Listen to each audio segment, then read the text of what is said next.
but then they're not, because, you know, a man wants to feel like a man and a provider. Even if they can't do it, they need to feel that, right? Right. And I'm able to do that, don't get it wrong. But sometimes I might come across like, nigga, I don't need you. Or, sir, I don't need you, excuse me. Right. Both. Right. I don't need you at the same time. I'm here because I want to be here. And, you know, my thing is at this point in life, I want to find my equal. Right. I want to be evenly yoked. And unfortunately, those situations, we were not evenly yoked. Mm-hmm.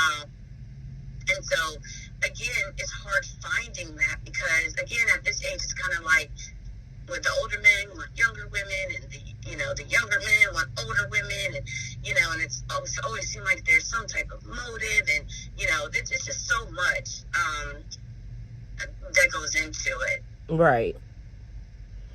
So one of the things that I've been dealing with lately is that the people who will approach me, like, hey, Miss Lady, or like come up and, be very daring to come into my space, I don't want to date. And so what is up with the fact that the guys that probably are not on your level, or not the ones that you would consider dating, are the ones that are more free and willing to talk? Yeah, so the men that approach me, I don't know. Sometimes I'm like, do you have like this big sign across your forehead? Like, they're like a project. We talked about it. Yes. Yeah, it's like a project, and it's just like, I don't want to take on another project. I have enough projects going on in my life. You hit the nail on the head with that. Like, it's the project thing. Like, okay, so you and I talked. We spoke behind the scenes about what type of men we would date. So everybody doesn't have to come, well put together already. We are both women who are like, we are willing to work with somebody as long as it is it's like clay, like, long as it's workable. We can work it if it works. Right. But a lot of the ones that are easier to approach are the ones that you don't really want to work it if it work. And some of them come off well dressed, or great demeanor, but after you get talking to them, you realize, like, that's a no. Right. Like, how did you even get here? Like, what made you see me and think that we should be cool to date? Yeah, I get that a lot. Sometimes, girl, I look at my inboxes. What gave you the audacity? Do you think it's a thing with social media right now? Because back in the day, that's not how it used to be. Like, guys would automatically, like, come up to you and approach. They had major swag back then. And now I think with the age of the internet, it's like nobody gives a fuck anymore about what they do or how they do it or how they come across, or, because, hey, it's internet. We could touch a lot of bitches in one day. Yep. Very true. No, that's a very good point. And you're right.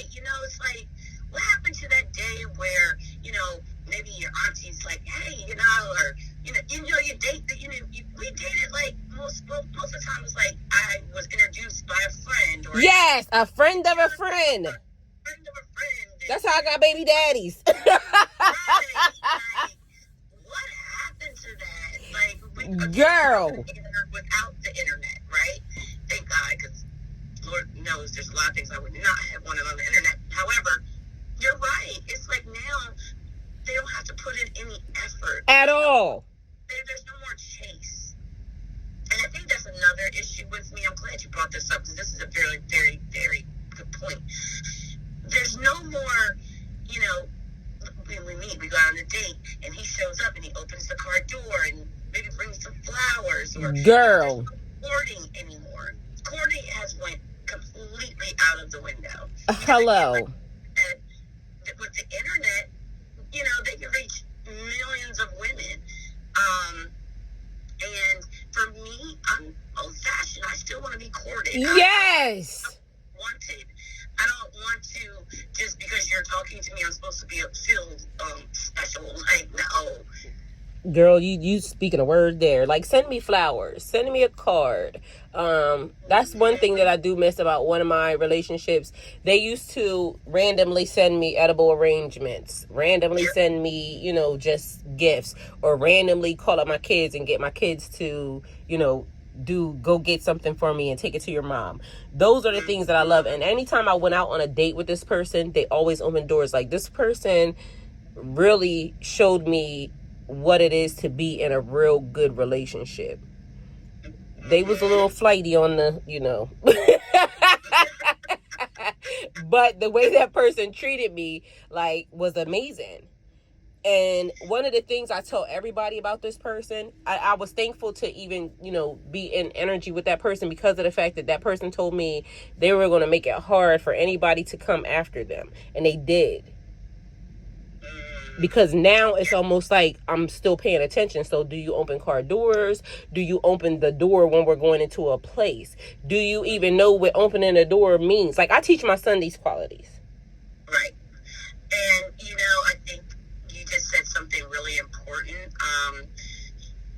that, should be highlighted is we as women, right, when we fall in love with someone, we fall in love with what they do. And so when that relationship ends, we do hold that standard. So, perfect example, my husband treated me like a queen. Mm-hmm. Like, worship the ground I walked on. I mean, I come home from work, I can get my foot massaged, and he was a great man. Right. Now, we all have flaws, not saying that, but of course. My point is, I think us as women make it a little harder too on ourselves, right? Because we can't put it all on the men. Right. Make it a little harder because we do, because for me now, it's like, well, you don't do what my husband did. Right. And you don't do this, and you don't do that. But then, of course, they're not my husband. So I think that is another really good point that we sometimes have to look at, because we have to look at this person with, I think, a fresh set of eyes. Mm-hmm. Now, there be some standard. Right. Right? However, we're all different. That man could have dated a woman that, did all those great things, and maybe those are things that we don't do as well. So, right. I think that has also hindered a lot in the dating relationship. Another good point I wanted to bring up, I like what you said about our children, right? Mm-hmm. So I have 3 children. 2 of them, of course, are grown and out of the home, and they have their own homes. But I do have a daughter, right, at home, a younger daughter, and so I'm very, very careful. Yes. I bring around my daughter, as you should be. My daughter, since her father passed, has only met 2 men, and one of them not even that much, right, that I dated. Mm-hmm. So I would say mostly really been around only one, because I make it very clear my daughter is my priority first and foremost. Right. I value how she feels, because at the end of the day, if my child doesn't like you, I can't like you. Right. And we cannot date. And now, that's understandable because she is so young.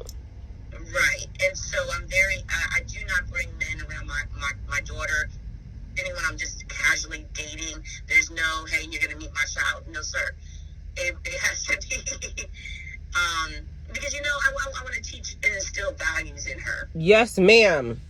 I want to show her what it means to be a woman and how a relationship really should look like. Right. And so, unfortunately, I just don't feel I've had that right relationship that I feel comfortable for my daughter to be around.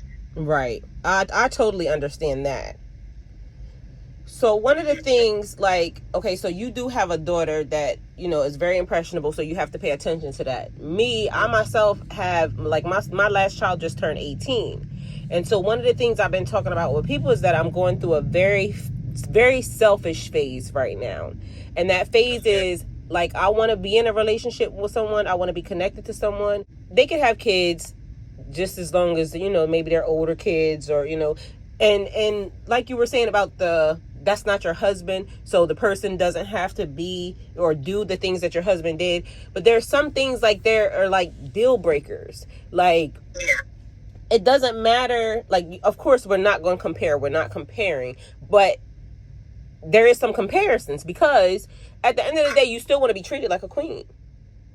Oh, absolutely. Yes, and I still want to be treated a certain type of way. And that says, okay, on my list is, I'm not going to date a person. If you don't know how to open doors, are you considerate? Like, that's one of the things. Consideration has to be a part of it. So right now, with my selfish phase, I just want to be with that person. I just want that person to be with me. And I just want to be able to learn each other. So that way, if that person doesn't do that, I can say, okay, well, why don't you do that? Is there, is that a thing that you just didn't learn? Because like I said, I'm willing to work with somebody, but I don't want a project where it's like, Yes. you have nothing. You just come with nothing. You just feel like, and I have to build you up into everything. Been there, done that, wrote a book about it. And honestly, it did more taken from me than it did giving to me. Absolutely. Same. Been there, done that. And honestly, oh, goodness gracious. When you're, again, that goes back to being evenly yoked, right? Mm-hmm.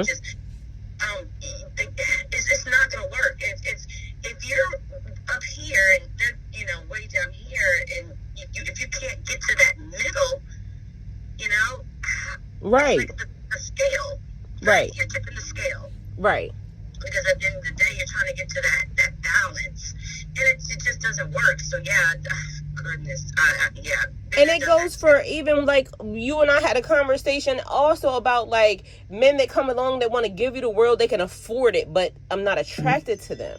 And then it's like, I still don't want to do that version of it, because it's like, yeah, you might be able to, financially take care of me. You might be able to supply all the things that I need under the sun and everything else, but I'm not attracted to you. So that don't feel right to me.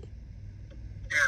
Yeah, I'm the same. Like, the attraction has to be there. I mean, I think that's for everyone. Well, no, it's not for everyone. Some people don't care. Right. For me, I'm a very open and honest person. Again, I told you the story. I had a guy who, he asked me to marry him. Like, I will take care of you. Move in with me. You don't have to worry about anything. But the attraction just wasn't there. Right. And I could not see myself being with this person, even though it would probably taken a lot of weight off of my shoulders financially, right? Yes. But I have to, me being the person who I am and the loving, caring person I am, I just, for me, cannot do that. I have to have the attraction. I have to have the love. And if I'm not attracted, I don't know that I can love. You know what I mean? Right. And there's a thing, like, I have been a person who I only looked at the way a person treats me. So you can grow to love someone. I've been there, done that also, because I like for people to treat me nice. So to me, I never looked at looks or, any of that. And then later on, I find myself like, okay, well taken care of. But now, because that wasn't important to me, I don't know why for the longest time growing up, that wasn't a thing for me. And then now it's like, okay, at this age, okay, at this point in my life, now I realize I had to be a little bit more analytical of myself. Like, I had to check myself and say, what do you really want, girl? Like, what do you really want? Because honestly, even though I make money, guess what? I would actually take less money to be with the person that I love. Oh, absolutely, 100%. If that person came along and they needed me to travel with them or do something different with them, or, whatever it was, I would do it in a heartbeat, in a blink of an eye. I would figure out another way, but I still would have to have some sort of income. Don't get it fucked up now. Because I am one that I just still need to have some of my own money, so, but I would maneuver and, go around, because now that's more important to me. Mm-hmm. So I don't know why, if it's like a, as you get older type thing, or if it's now because of everything that I just went through recently, and a lot about what I just encountered. And it was like, yeah, you can have everything under the sun and a person can still not be happy. Yeah, that is the truth. So, what is my happiness? And that's the thing that I've been searching for. Like, I'm searching myself, searching my soul. Really, what is my happiness? And I finally found out that my happiness was me, and I have to really, really figure out what do I want so I can maintain me and my happiness. Yes. Yes, perfectly said. And, you know, I tell a lot of people, I did a lot of soul searching last year. A lot of soul searching. And, you know, it really took me having to love me. Because this past situation I was in, I couldn't have possibly loved myself. Because if I had loved myself, I wouldn't have allowed someone to treat me the way I was treated. Right. So I had to do some real, you know, soul searching and digging and, you know, really take a hard look in the mirror. You know, that goes back to, like you said, the attraction. That's something I'm working on. Right. Just being honest, right? I'm still a work in progress with that because I do tend to date most of the time, a certain type of gentleman, right? And looks a certain way and dresses a certain way. And that could also go back to my husband. Maybe I'm still looking, you know what I mean? So those are some things I am still working on. Yeah, like it's you gotta love yourself. Right, definitely. Because if you don't love yourself, you cannot love someone else, as the old saying goes. And right. So the other thing that I've been, I've been just analyzing myself, period, point blank, like literally to bringing myself down to nakedness, right? So when you want to figure out, it's like my brother said one time, how bad do you want it? Do you want it bad enough to go outside and bare all your soul, butt ball naked? That's how bad you gotta want this thing, right? So I started looking into even the way, what types of guys that I like.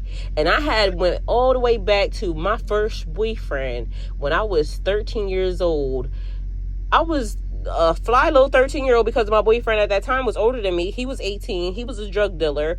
And he would bring me back earrings and things from Philly and from, you know, and then I'm thinking, okay, so that's part of my problem, really, because I love me a hustling ass nigga. Like, I love the swag about him.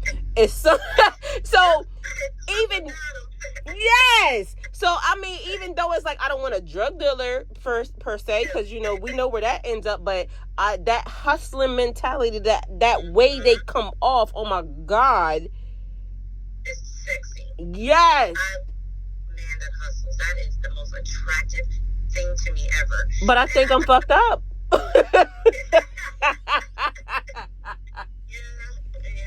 You know, we grew up at a certain time in a certain era, especially in the 90s, right? Yes. The 90s was like everything. There will never be another decade like the 90s. And they don't make them dudes like that no more. Absolutely not. No. You know, the music was different, you know, the messages were different, and it was about love and fun and great times. And unfortunately now it's all about bitches and hoes and baddest bitches and, you know, all the girl, all the worst shit. Yes. So like, even with that, right? So because we just to go into that a little bit, so like that mentality, now that has to transition over into a working man, like a man that has that, like, you do the 9 to 5, but you still have that swag or that. Yes. Does that exist? Like, does that exist? My husband was the last of the dying breed. No, I mean, I'm sure for real.